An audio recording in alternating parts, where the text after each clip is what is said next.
So you want to start an online business. Then do your diligence and research. Google it.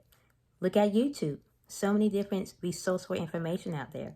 Or invest in yourself and purchase a course like the one that I've taken that give you all the tools, all the resource, all the system that you need to get your business up running within a week or less.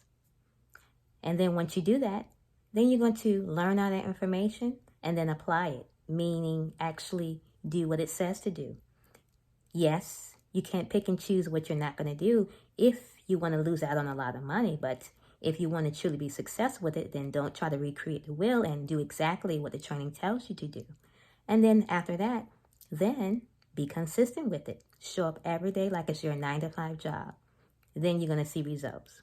And then on top of that, then make sure you be true to yourself and be you. Don't try to be somebody else. Don't compare yourself to someone else. Be true to you because somebody else out there is looking at you and they can relate to you.